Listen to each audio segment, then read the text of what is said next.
This reading, hearing about the desert flourishing and blossoming into something quite beautiful, is something we hear every Advent. And it speaks to the hope and the plan that God has to turn even deserted places into places of abundant life. I think this year, at least for myself, I approached this reading with a very different view. After the fires that we've been having in the past few months, of seeing whole communities just burned down to the very foundations, and whole communities now being displaced. The idea of a desolate place has taken on a very different character now. And longing for God's power to flow through that place and restore it to life has become a fervent prayer, even as people are trying now to kind of discern what to do with their lives and their livelihoods as such. I was reading in a magazine, they had done interviews with a couple of young people, teenagers, who lived up in the Central California area. And they said because of all the fires in those areas, all the wineries, they lost so much of their crops. There's no grapes to pick. And so without any grapes to pick, there's no need for workers. So whole communities formed around those who work the fields now are dispersing. It's kind of a diaspora almost. And whenever there's a diaspora, there's always an opportunity for despair to set in.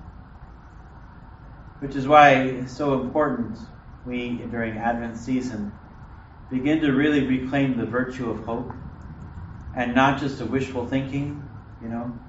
Hope is so much deeper than that. It's so much more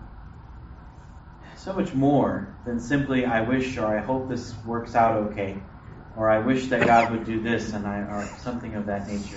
That's not what hope is.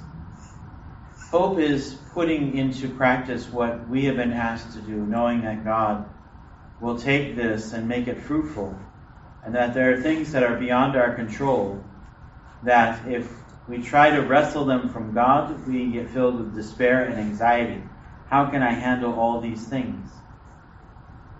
But if we understand that we form part of what God is doing for the redemption of the world, then I don't have to worry about the things that are beyond my control, because God already has something in mind for that to be dealt with. I just have to do with what God is asking me right now. And my hope is that what I am contributing will go towards advancing God's building up of the kingdom here. That this will have some sort of impact or connection or improvement in someone else's life, even though I'm not aware of that. And that hope comes from a sense of trust in God's providence. I don't know what's going to happen to all of those families, those communities. But I know that I can do something. Even though it may seem small, I can do some response to the situation and give of what God is asking. And know that God will take whatever is given and make it fruitful.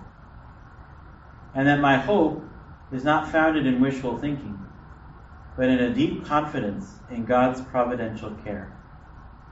That the one who sent his only Son to save us continues to reach out and save us now. And in that, my faith and my hope are firmly grounded.